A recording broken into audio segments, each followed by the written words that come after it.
Discovery, good morning. We're so glad to see you here today with us. Go ahead and stand if you're able. We're going to sing together.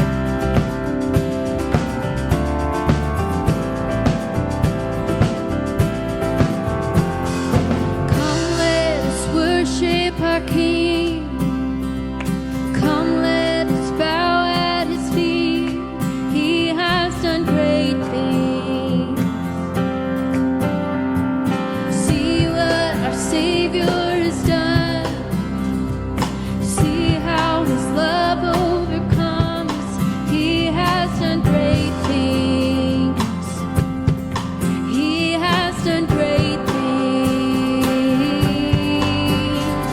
Oh, hero of heaven, you conquered the grave. You free every captive and break every chain. Oh God, you have done great things. We dance in your freedom, awake and alive. Oh Jesus, our Savior, your name lifted high. Oh God, you have done great things.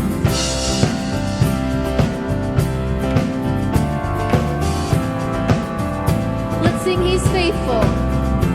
You've been faithful through every storm. You'll be faithful forevermore. You have done great things. Oh, and I know you will do it again. For your promise is yes and amen. You will do great things. Oh God, you do great things. Oh, hero of heaven, you conquered the grave. You free every captive and break every chain. Oh God, you have done great things. We dance in your freedom, awake and alive. Oh Jesus, our Savior, your name lifted high. Oh God, you have done great things.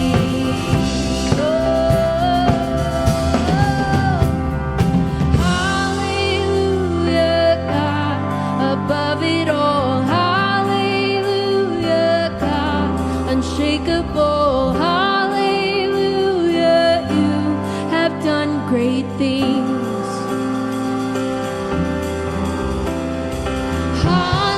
Hallelujah, God, above it all. Hallelujah, God, unshakable. Hallelujah, you have done great things. You've done great things. Oh, hero of heaven, you conquer the grave. You free every captive and break every chain. Oh God, you have done great things. We dance in your freedom, awake and alive. Oh Jesus, our Savior, your name lifted high. Oh God, you have done great things. Oh, you have done great things. Oh God, you do great things.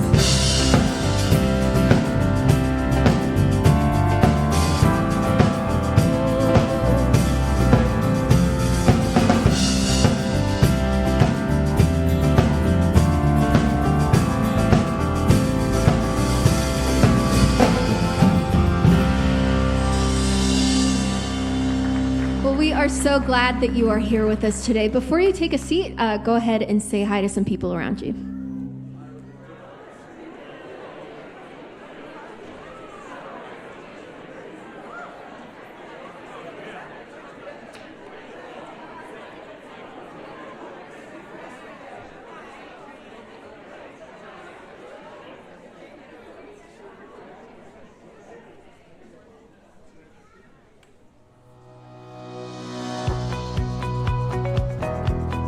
Hello, Discovery. My name is Alex, and I'm on staff here.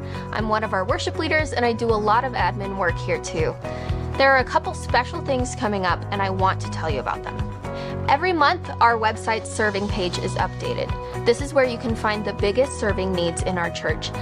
I believe that serving is one of the best ways to get involved in our community.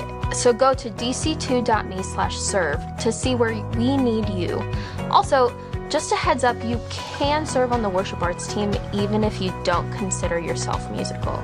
Intrigued? Check out the website. Over the next 2 weeks, you'll notice the auditorium is changing just a little bit as we enter into our Advent season. I know, I still think it's July too, but this year our Advent initiative is called Illuminate Advent, and it starts on Sunday, November 20th.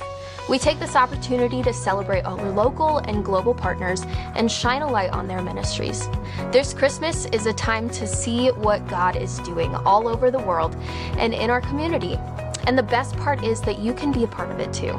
For more info, you can go to dc2.me/advent. And again, this starts on November 20th. I really encourage you to be a part of this exciting season with us. One of Discovery's most beloved events is coming up on December 2nd. Every year, Discovery and Crossroads Church team up to host our annual Christmas and New Year's karaoke party. This is an event for adults with intellectual or developmental disabilities, and the party includes games, dinner, karaoke, and lots of other fun. We anticipate about 100 guests attending this year, and we need volunteers to help make this awesome event possible. Personally, it's one of my favorite things that Discovery does, and I love being a part of it every year. If you're ready to register, or if you would like more information, you can go to dc2.me/events or scan the QR code on the screen. Finally, everything that we do here at Discovery only happens through your financial generosity. If you're interested in giving, you can scan the QR code on the screen or text the number you see. If you're joining us in the barn today, you can scan the QR code on the chair in front of you or put the offering in one of the black boxes near the exits. Thank you so much. And now let's continue with our service. Have you ever had a close encounter with death? Like one of those stories that you tell sometimes like, dude, I almost died. Like, do you have any of those stories? I was fly fishing with my buddy Landon a couple of years ago. We were down in Deckers, and you don't need to know anything about Deckers other than there's this like kind of highway that crosses the river right where the best fly fishing is. And to get there, you park in this parking lot, and you kind of have to walk across the highway, and then you follow the highway on the shoulder for a little bit, and then you drop down into the river. So we're talking, and Landon's a dear friend, and we're walking shoulder to shoulder. And he's deep telling me about something that's going on in his life. When all of a sudden, all I feel him do is just lightly reach over and grab my shoulder, and he does one of these moves and pulls me in front of him. Which I'm like, what are you doing? And all of a sudden, this truck goes by at about 55 miles an hour. I'm like, oh, you just saved my life. Thank you. I don't know, that's my most recent one. I don't know if you have any of these, but there's stories of almost died. And then there's stories of I almost died. And as I was thinking about what we're going to be talking about today for this week, I was looking up stories of assassination attempts. Because what we're going to read about today is an assassination that happens. I don't know if you've ever had an assassination attempt on your life. I have not. It's not an invitation. Please don't try. But there's so many stories throughout history, and the further I got in, all of a sudden it just clicked. Like, I don't have to tell you a historical story. Because there are attempts on people's lives that are happening all the time. One of them hit headlines just about a week and a half, 2 weeks ago. And I hope, as we talk about Paul Pelosi, that regardless of your political persuasion, you can put that aside and just see the humanity of this situation real quick. I don't know how much of this story that you know. The broad strokes are somebody breaks into his house. They're looking for his wife, Nancy Pelosi, who's a senator. She's not home. And so this guy who breaks in just sits, like he kind of corners them in the bedroom and just says like, I'll wait. We'll just wait for her to get home. And Paul is like, what do I do with this guy? Somehow manages to call 911, but gives a really garbled message. So a police officer shows up at the door. And I just want you to imagine this from the police officer's point of view. The door opens. 2 men are standing there. When all of a sudden, the man standing in back brings out a hammer and now is trying to actively kill the person in front of you. As a police officer, you've now got to react in this situation. This is a wild story. And I think for me, like there's moments when I talk about Deckers and he saved my life. Like that's one thing, but when there's an assassination attempt, the questions that you find yourself asking after an event like that are so much different. And again, political persuasions aside, I just can't fathom the conversations that have been happening in their home and in the homes of their closest friends and family all week this week. Is it still worth it? Should we still keep doing this? Because is it going to happen again and again and again? And there's this gravity that starts to hit of like, there's stories of, man, I almost died. And then there's stories of, man, I almost died. And they hit at different levels. And this story of Jesus that we're going to be reading today, we have to read through the lens of the writer of the story. Because I think Matthew, similar to how you may be in now the shoes of Paul and Nancy Pelosi going, is it worth it? Like that happened. It's a tailspin type of a situation. Matthew's going to write down this story in a really unique way. You might expect to hear the story of the crucifixion be told from this place of, here's what happened, here's what's going on in Jesus, here's what he's thinking, here's all the meaning and the philosophy and the theology behind it.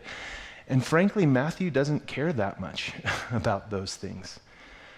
Matthew, as he's documenting the story for his original readers and for you and for me, is writing down this story going, I want you to see something of tantamount importance. And in fact, the way I'm going to write it, I'm going to write characters in, I'm going to write some themes in here. I want to make sure that you don't miss the invitation that I'm giving you and the question that I'm asking you. And it's really important. When there are martyrs, especially in the first century, martyr is just a fancy name if you've never heard of this before, of somebody who's killed for a cause that they believe in.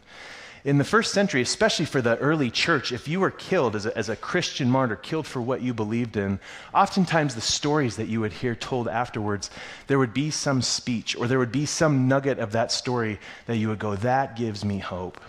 Like that gives me courage to keep going in. As we read this story, I want you to keep in mind, what's it like for Matthew to kind of be a survivor himself of this whole account?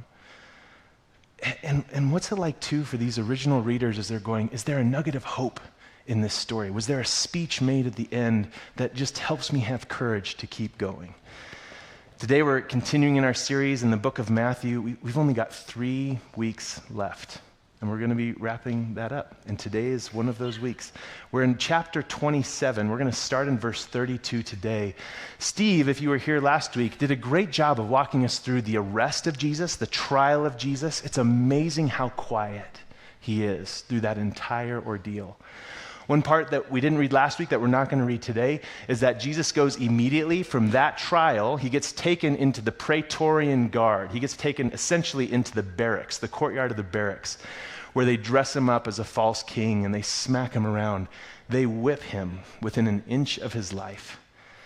And then they're going to tie what becomes the crossbeam of the cross, just that horizontal beam. They're going to tie that to his arms, and they're going to have him walk through the city of Jerusalem up this hill, and that's where we're going to catch up to our story today.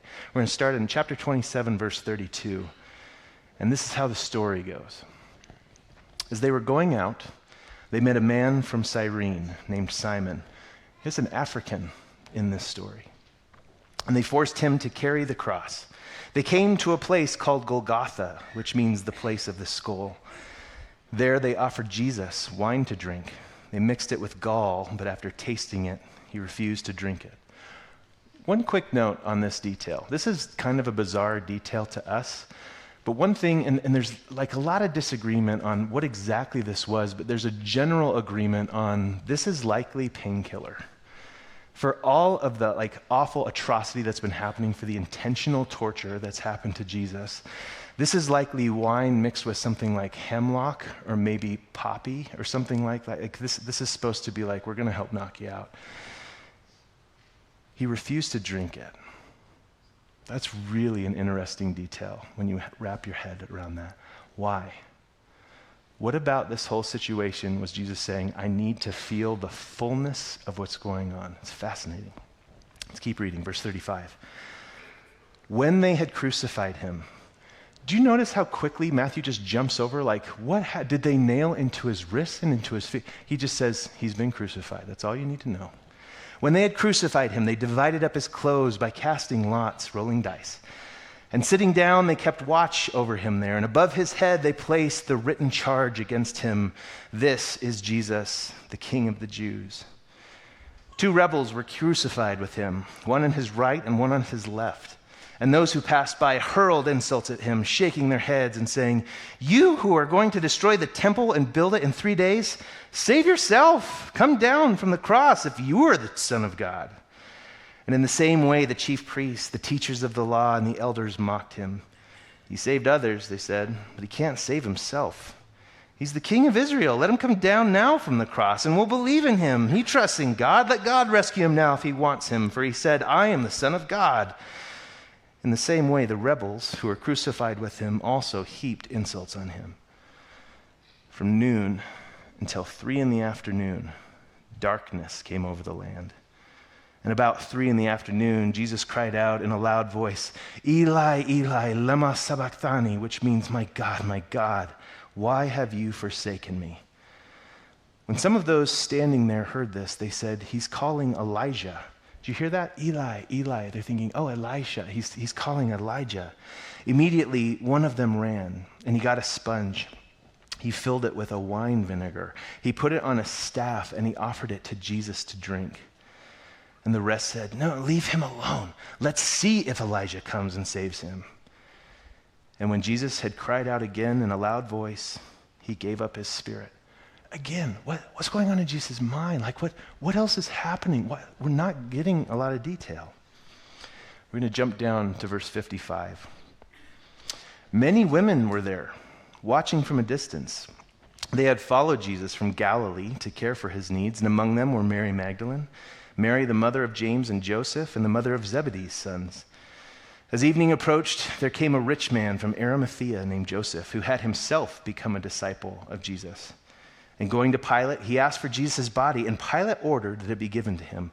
So Joseph took the body, he wrapped it in a clean linen cloth, and he placed it in his own new tomb that he had cut out of the rock. He rolled a big stone in front of the entrance to the tomb and went away. Mary Magdalene and the other Mary were sitting opposite the tomb. To be continued. It's a weird story how Matthew writes it. What's going on with Jesus? Like he's essentially writing about everybody else. Here's these 2 rebels that are crucified next to him. Here's what all the crowd is saying about him. Here's these women who are there. Here's Joseph. And you're the whole time going, this is the chosen one. This is Jesus. He just died on the cross, and you're talking about everybody else in the crowd. What are you doing, Matthew? And I would submit to you, I think we're watching a master writer invite us into this story in a way that is profound. So what we're going to do with our morning this morning is kind of rewind, and we're going to look at different chunks of this story to figure out what is it that Matthew's wanting us to see. And one of these groups of people that leaps off the page, we haven't talked about them a lot, are a group of people that existed at this time, a highly religious group of people, and they're called the Zealots. We talked about them way at the beginning of our study on the book of Matthew. But this was a group of Jewish people who really believed. We've got the Roman Empire. They've invaded our country. They've taken over power of the whole temple area, everything about our country. We want them gone. And our solution to that is violence. If you have not yet seen the show The Chosen, I would highly recommend that you watch this show. There's a beautiful several vignettes that they zero in on one of Jesus' disciples. His name is Simon the Zealot. And you really start to see, if you're a zealot, you're a trained assassin. That is your job. Your hope is, as you're looking at the enemy, that you are slowly sharpening your knife to be like, I'm going to get my pound of flesh and we're going to take the hill back. That's what we're here for. And so these zealots have shown up now in these last couple chapters of Matthew in ways that have been kind of hard to see. There's a couple things I would want to point out to you. One, Judas Iscariot. There's a little bit of contention about this. When you dig into his story, Judas, that's his first name, Iscariot. Ish is this idea, the man from the region of Cariot. That's his name. Kerioth, when you dig into the geography, was a region that was held by the Zealots. So it is highly likely that Judas also, like Simon, is a zealot who started following Jesus a while back and has now been around Jesus for a long time. Some people even say this may have been some of his motivation for handing Jesus over to the chief priest to be betrayed, because he wanted to incite a rebellion and thought he could help. I don't know if that's true. What I do know is true is that Barabbas, we just met Barabbas in this last chapter, and if you've never heard this story before, it's a brilliant, awful story, where there was a prisoner exchange that Rome would do every single year. They would pull out one prisoner and say to the crowd, "We'll release one person. Who do you want?" Now, Jesus has just been brought in. Everybody knows this is such a ruse. This dude's innocent. And Pilate, who's this Roman governor at the time, hoping that he can get off the hook for everything that's going on, brings Jesus Barabbas and Jesus of Nazareth in front of the crowd. And almost like pushing Jesus of Nazareth forward is like, "Who do you want me to give back to you?" And they go, "We want Jesus Barabbas. Give us Barabbas." He said, "What do you want me to do with Jesus?" "Crucify him." Barabbas, the word that we get as we read the text, Barabbas the Zealot. What was Barabbas arrested for? I don't know exactly, but I can tell you if he is a zealot, at the very least, he was stealing from the Roman Empire as an act of terrorism. I think it's highly likely that actually what we see when we see Barabbas is we're seeing an assassin who was caught in the act. That's who's there. So Judas, we've got Barabbas. I think the most incredible thing that's hiding in plain sight, the word that we get in verse 38, 2 rebels were crucified with him. That's the best we could do with the English translation without having to explain a whole lot more context. The word 2 rebels that's used there, really if you would translate it directly from the Greek, 2 zealots were crucified on either side of him. Who were these zealots? What was their whole thing? We've talked about it a little bit, but it makes total sense in this part of the story. What's happening in the area of Jerusalem is we've had this Passover feast. Jewish people from all over the world. We just met Simon of Cyrene. He came from North Africa to Jerusalem to celebrate the Passover meal. People are coming from all over the place. And of course, if you're a part of like a revolutionary, or some might even say terrorist cell, you're going to look for strategic moments in history to go, when can we try and make the biggest difference? You know what? When everybody who's from our faith base, when everybody swells up into this town, this would be the best moment. Because if we could turn the tide in this war, we've got numbers on our side like we won't have any other time in the year. And when people would come in for Passover, they would usually stay about another 50 days through another celebration called Pentecost. So Simon is probably just on holiday, retreat. He's on a pilgrimage himself. He wanted to go to the motherland. And all of a sudden, he's looking at this scene that's unfolding before him going, what the heck? These zealots, I think, were wanting to take advantage of the situation and the timing. Why was Barabbas in jail at that time?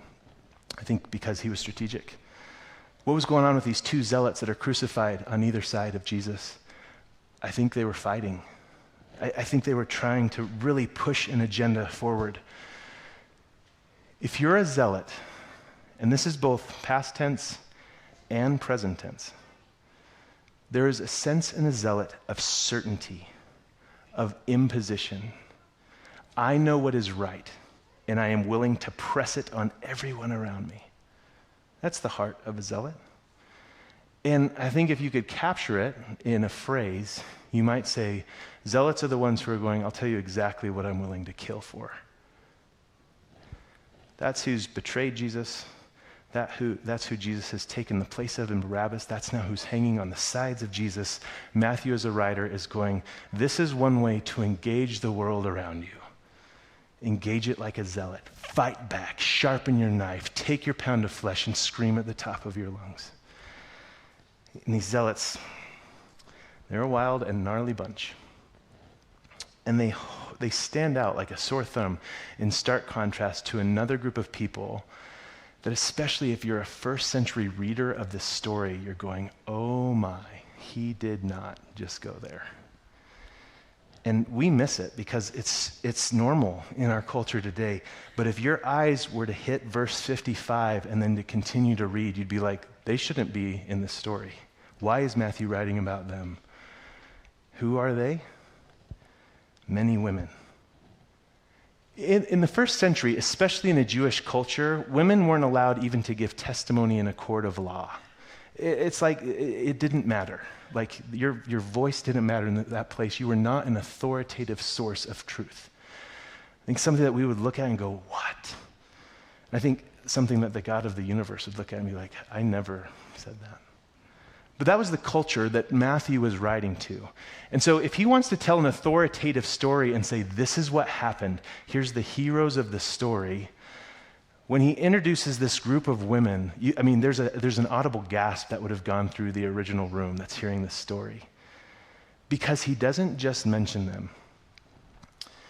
Matthew's doing something here with his readers that he's going, you want to know who to watch?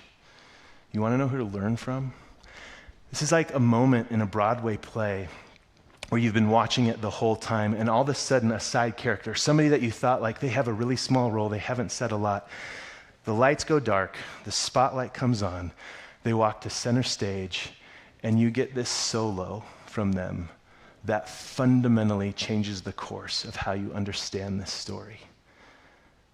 That's what Matthew is doing right now. He's shutting off all the lights, going, where are the 11 disciples that are left? Lights off. Where are the chief priests? Where are the rulers? Where are the people who should be the religious folk in this? We're going to turn the lights out on them. Where are the zealots? They're like the heroes. They're the ones out there on the front lines doing. We're going to turn the lights out on them too. And as he's turning off all these lights, the only group of people left standing is a group of people who have been following Jesus now for years. You could look at them and with great authority say, these are the most faithful, these are the best students, these are the ones who understand. And what is it that they're doing? There's a response of following Jesus that says, I just want to stay with him. This is the response of a true disciple. The whole idea of being a student of a rabbi was whatever they do, I want to be exactly like them. I want to do whatever it is that they do. I will not leave their side. And as we get to the end of the story, what students are left? Many women.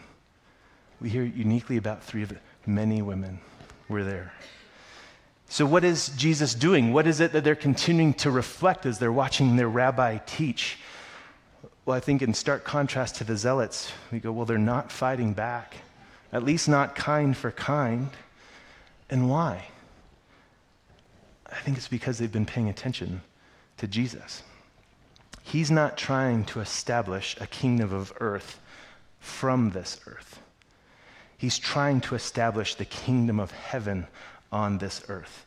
So he does not need to preserve the earth itself or his life or his body. He does not even need to preserve the old powers that have made this all possible, power and violence and oppression. He's not going to use those tools anymore. These women could have struck out, they could have fought back, they could have tried to get him down off the cross. It seems this is what the soldiers were waiting there for. This is why they were standing guard. They could have tried that. But they don't. They sit and they watch and they trust and they doubt and they're confused and they're weeping and they stay. I think we see them trusting. Did you hear the martyr speech in this story at the end? If you missed it, it was one sentence from the one who's being killed. And the martyr speech was, my God, why have you forsaken me? What kind of a speech is that? If it's supposed to bring some sense of comfort and courage and remind me to keep going, that's it. I think at first blush, it might look like that. But I think that there is something that Matthew is going, hey, if you're looking at this rabbi, Jesus, if you're thinking about following him, if you call yourself a follower of him, be comforted by these words. This is a good thing. It's not like we'd expect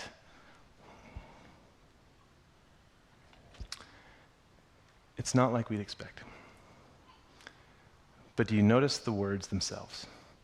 What does he say? My God, why? And I think in this moment, with everything going on, with every right to just be like, all is lost, darkness and death, I'm gone. In these last moments, we see Jesus going, you know what's the most true thing? I still believe.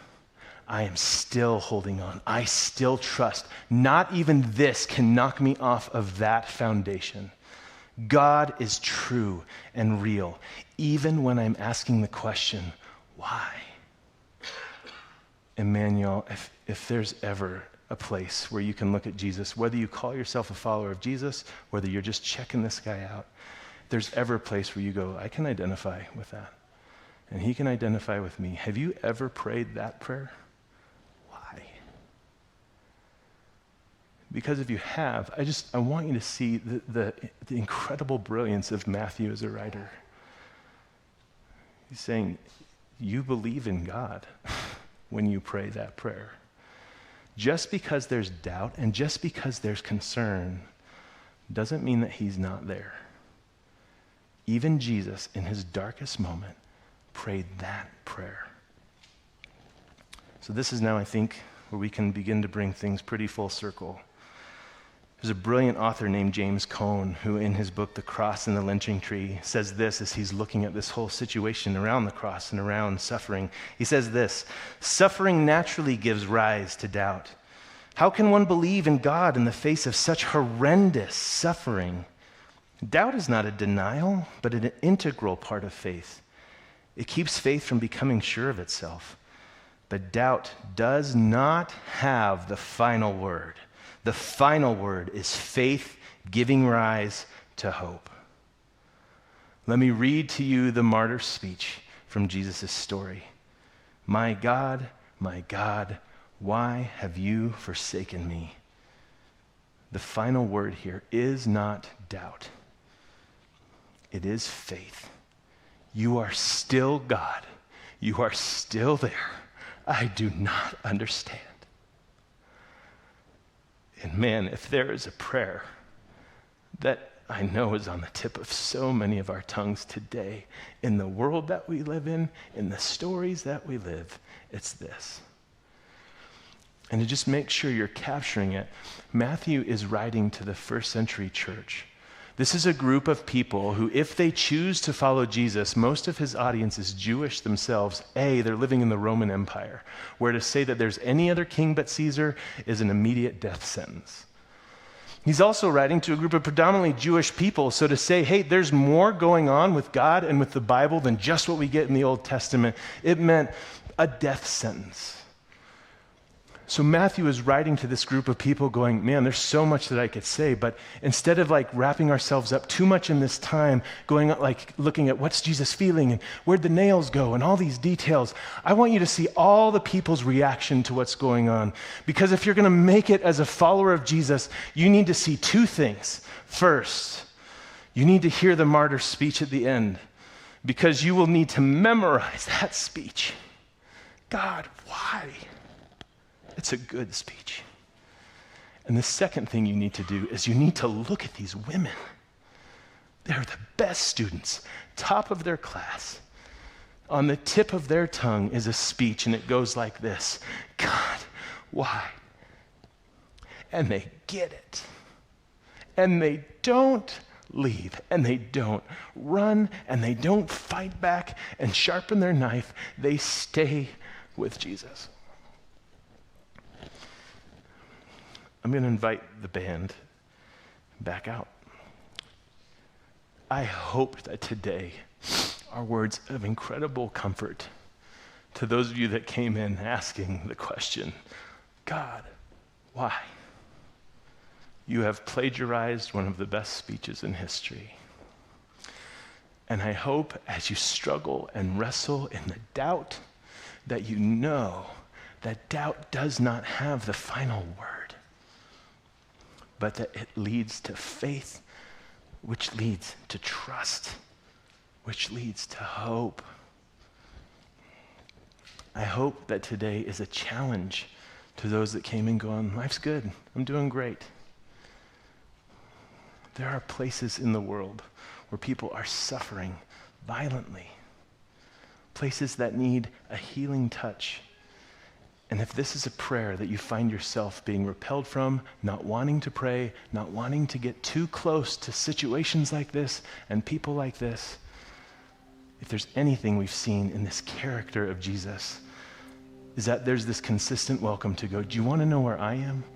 Do you want to know the people and the situations that I'm going to be with? You want to come find me? You want to know me? Go there. Places where there is oppression, places where there are systemic problems that are wrong.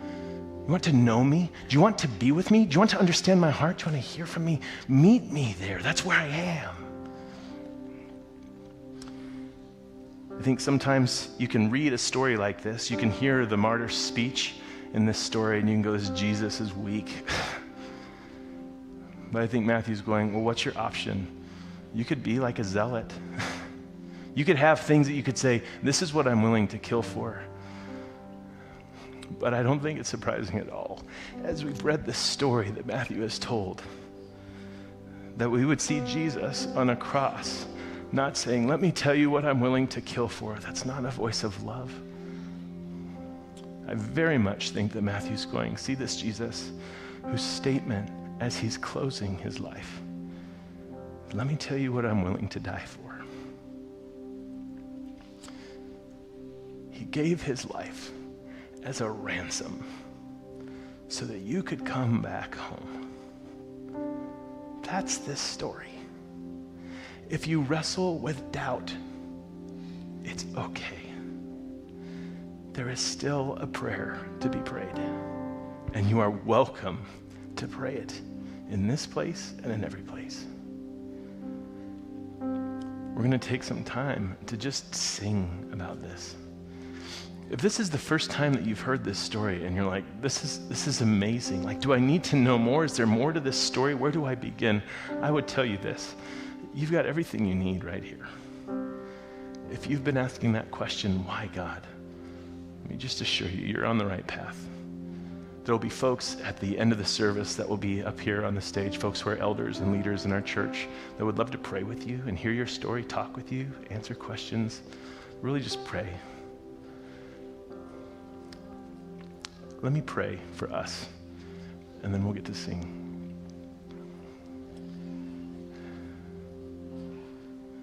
God, this is not just some simple story of, man, I almost died.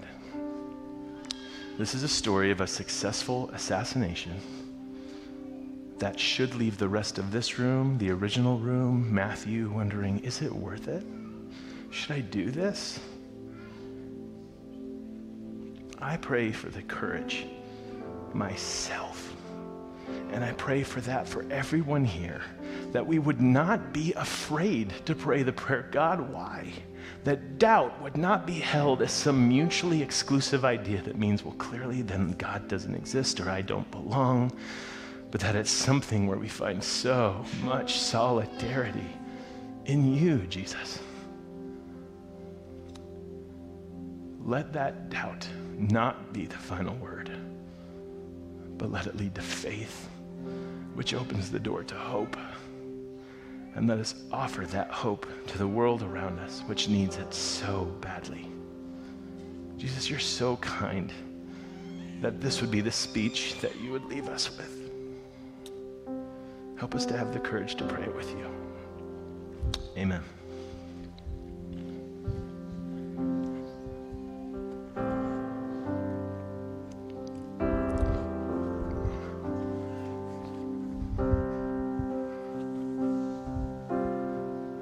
Would you stand and sing with us?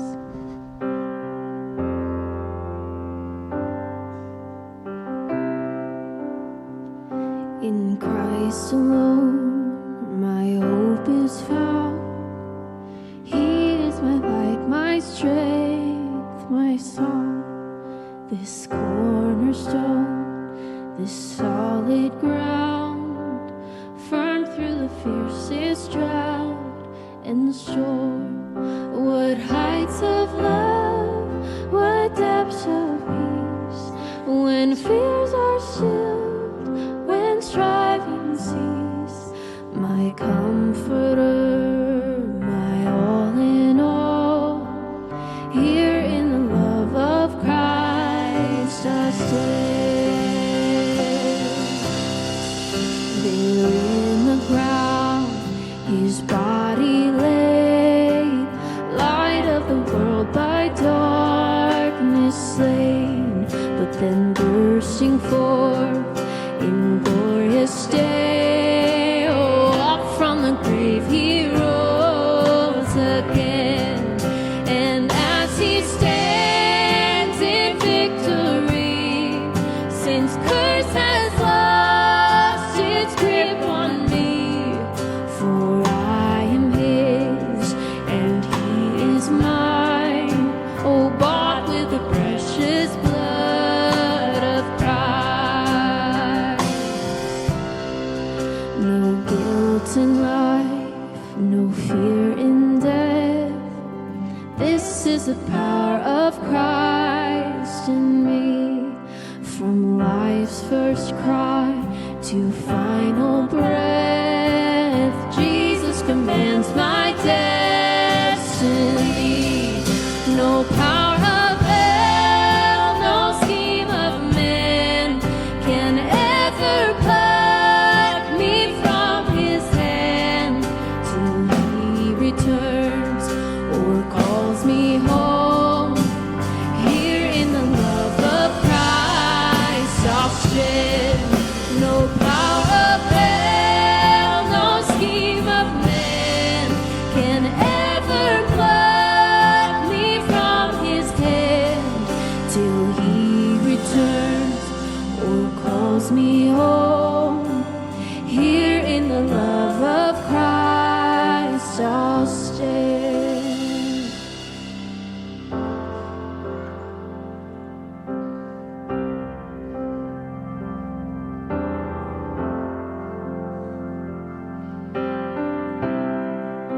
Worthy of every song we could ever sing, worthy of all the praise we could ever bring, worthy of every breath we could ever breathe. We live for you.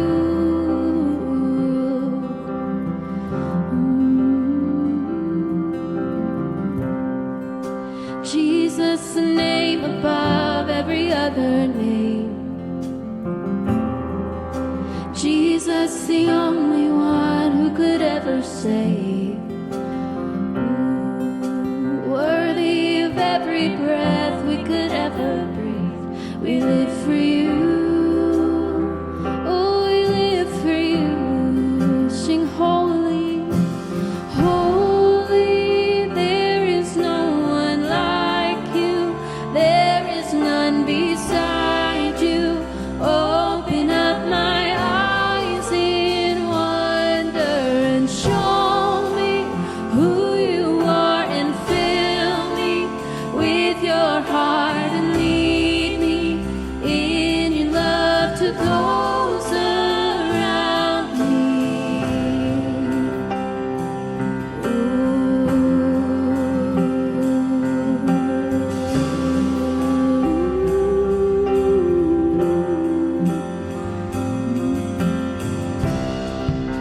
Worthy of every song we could ever sing,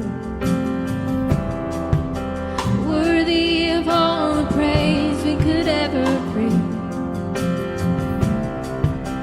worthy of every breath we could ever breathe. We live for you.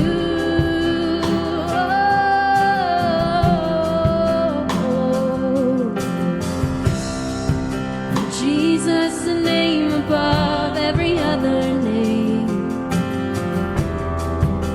Jesus, the only one who could ever save. Worthy of every breath we could ever breathe. We live for you. Oh, we live for you. Sing holy, holy. There is no one like you. There is none beside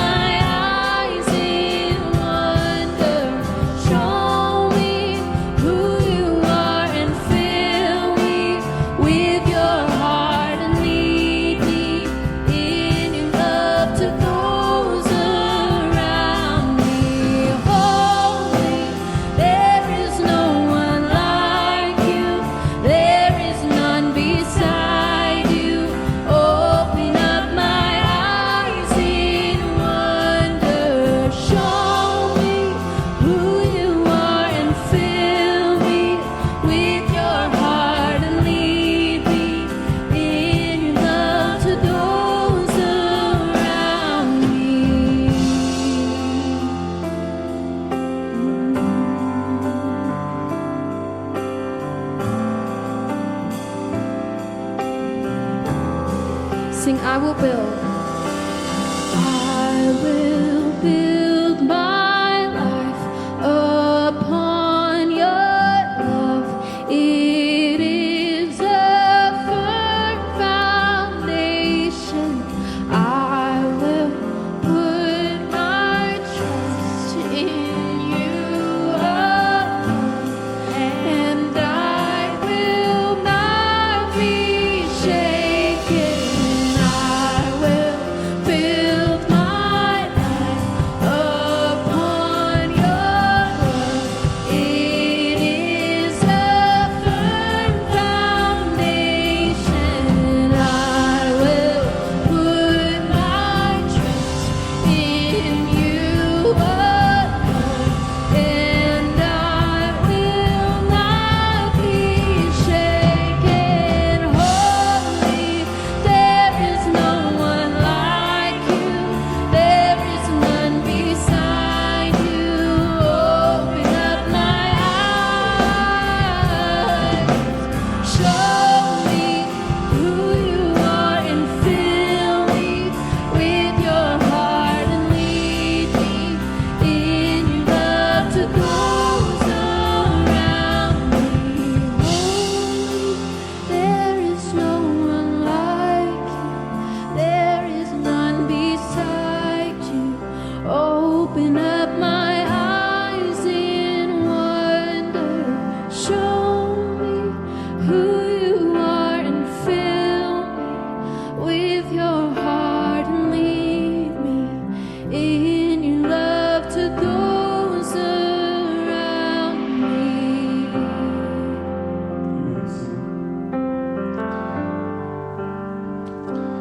We're going to move into a time of communion, and I'm going to invite the ushers to start passing as I kind of give us a communion thought.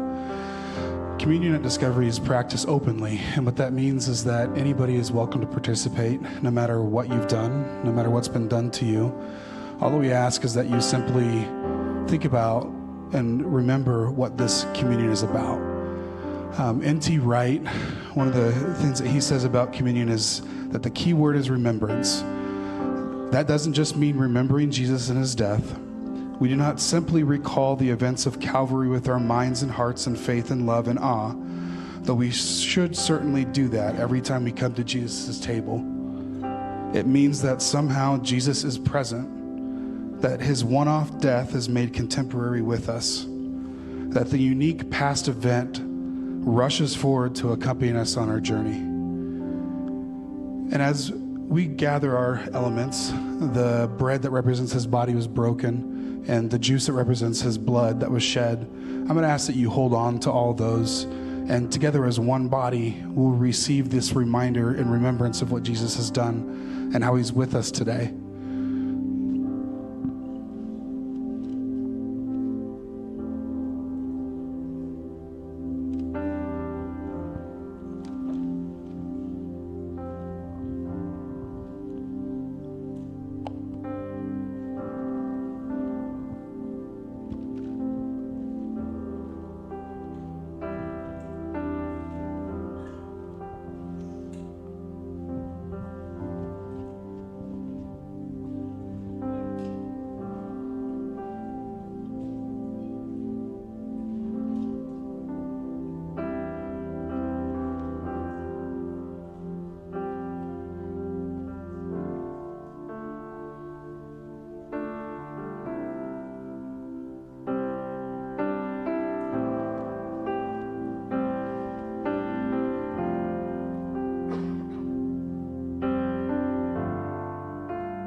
betrayed, he took a loaf of Passover bread and he broke it and he said, "This is my body that was broken for you."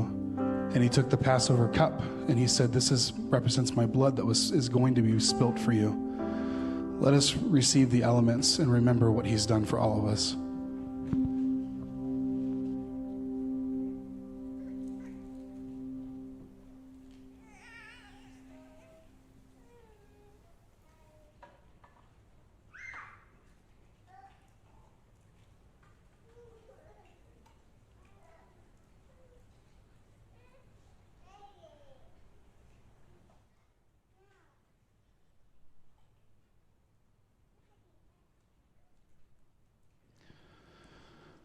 At this time, I'd ask that you would individually pray for people in your life that are in struggling or in pain.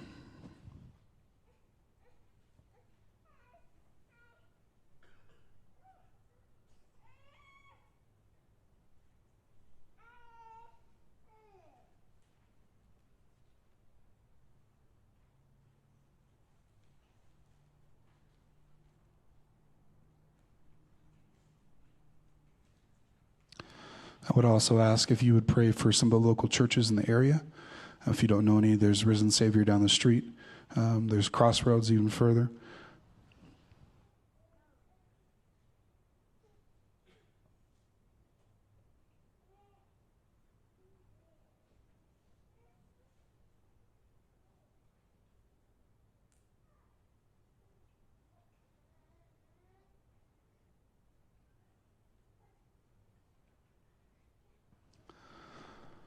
Father, we thank you for the reminder that we get to celebrate as a body across the entire world on a Sunday or whatever day it is, that each one of us take this small reminder that says that you're with us even today, that the events of your death rush up to meet us in our life where we are now. Father, I pray that in the coming weeks we can remember as we come upon the thankful season and the Advent season. It's in your name we pray. Amen. Well, good morning. My name is Brendan. I'm the Connections pastor, and I have a frog in my throat, if you haven't figured that out yet. One of the things I want to let you know about is that at Discovery, we really believe in order to give to the community around us that we as a body have to practice financial generosity. And what that means is that each of us have an opportunity to partner with not just what we do here in the building and keep the doors open, but also reaching out into the community to partner with things like Hope Kids, Night Lights, Broomfield Fish, and even beyond our states and borders when we reach into places like Paraguay or Compton or Albania. And we would love to invite you to be a part of that. And one of the ways that you can do that is by giving online. I think that they'll maybe throw up something behind me that has a way for you to do that. You can text a number, I believe, and it's not coming up. So on our website, there's a place where you can do that. Oh, hey, thanks, Sound Booth. I appreciate it. So you can text to give. There's also a link on our website, and then through the Church Center app is another way that we have the opportunity to do that. And then if you like to have the physical thing where you drop it in a box, there's boxes on the way out when you leave today. And finally, I would like to call up to the stage the wonderful children's pastor who is also my spouse. So if you guys give her a hand, she's going to come up to do child dedication.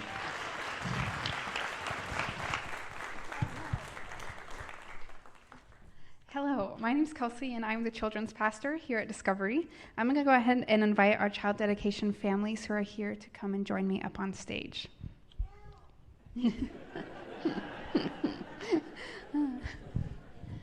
All right, so in the book of Exodus, we see a world of chaos for the Israelite people. The Israelites were God's chosen people, but they were enslaved by the Egyptians. And the reason I say their lives were full of chaos is because their lives were completely changing. Throughout the book of Exodus, it talks about a man named Moses, who God chose to help free the people from the Israelites. And through Moses, all of these miracles were happening, and the Israelites were seeing this, and they were seeing the different ways that God was intervening in their lives. And God told them that they need to be ready to leave Egypt at a moment's notice. And so one of the things that they were supposed to do is prepare the very first Passover meal. He told them specific things of what to eat and how to prepare this meal. But not only that, they were supposed to be prepared to leave Egypt while they were eating this meal. So they were supposed to wear their traveling clothes. They were supposed to have everything packed up and ready to go.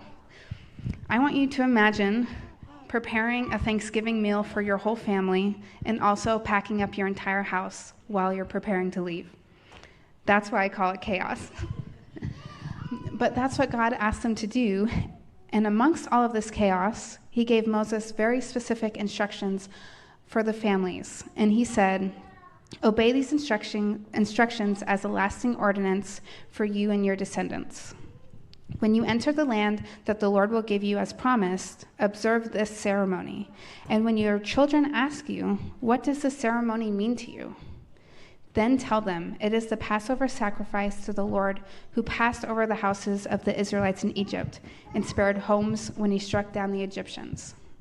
You see, amongst all of these things that were happening in the Israelites' lives, Moses wanted to make sure that the families knew the importance of telling their kids what God had done for them and how he had freed them from the Egyptians. He could see the impact that would make from generation to generation to generation. And that's also why these families are standing up here with me today to dedicate their kids, is that they can see the impact of showing their kids God's love and telling them about their faith and how that impact can affect them from generation to come.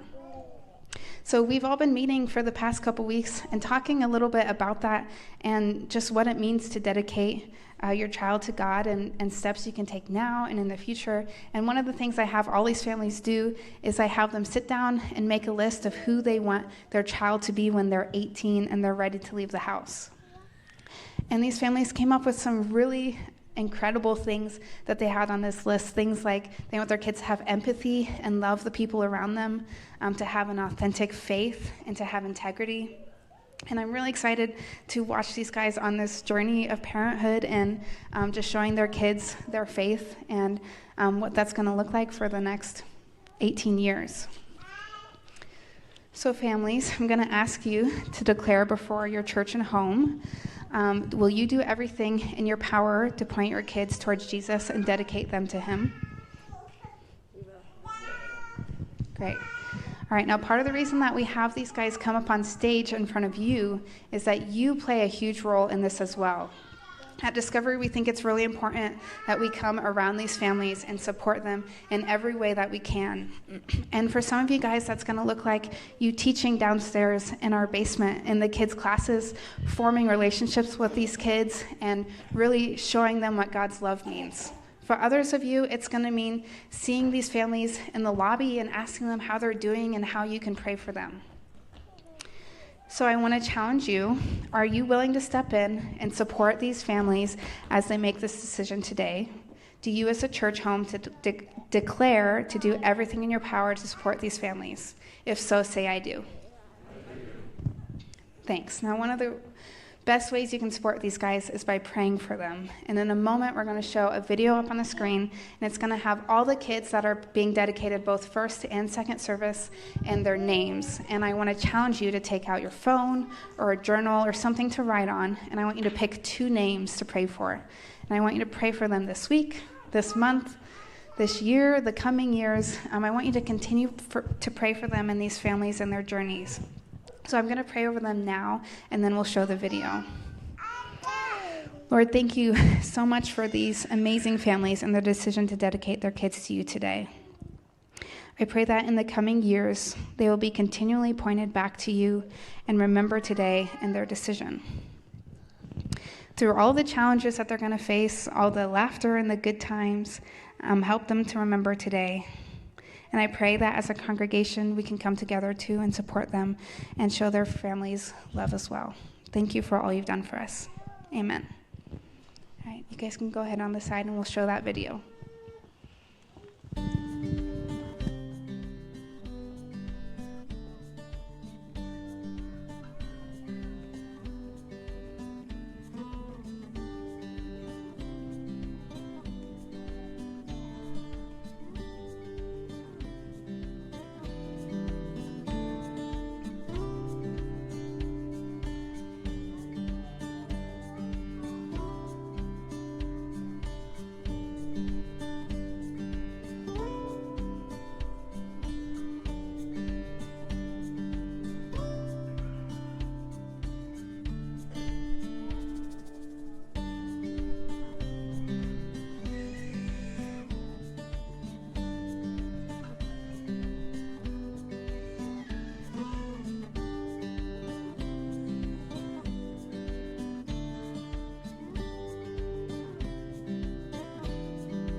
the alphabet to stop at L.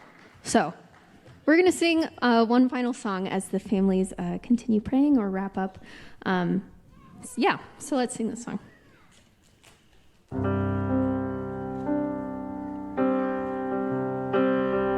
He is jealous for me. Love's like a hurricane. I am a tree bending beneath the weight of his wind and mercy. When all of a sudden I am unaware of these afflictions eclipsed by glory, and I realize just how beautiful you are and how great your affections are for me. Oh, how he loves us so. Oh, how he loves us. How he loves us all. Oh, he is jealous for me. Love's like a hurricane. I am a tree bending beneath the weight of his wind and mercy. When all of a sudden I am unaware of these afflictions eclipsed by glory, and I realize just how beautiful you are and how great your affections are for me. Oh, how he loves us so. Oh, how he loves us. How he loves us all. Yes, he loves us. Oh, how he loves us. Oh, how he loves us. Oh, how he loves. So we are his portion and he is our prize, drawn to redemption by the grace in his eyes. His grace is an ocean and we're all sinking. Oh, and heaven meets earth like an unforeseen kiss, and my heart turns violently inside my chest. I don't have time to maintain these regrets when I think about the way he loves us. Oh, how he loves us. Oh, how he loves us. Oh, how he loves. Sing one more time. Yeah, he loves us. Oh, how he loves us. Oh, how he loves us. Oh, how he loves us all.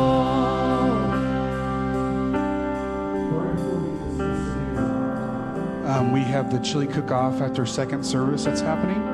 And during the chili cook-off, Blythe Hill, who is the founder of Dress Simber, the nonprofit organization that seeks to combat child and sex trafficking, will be here to speak after second service. Go in the power of the Holy Spirit, and we'll see you next week.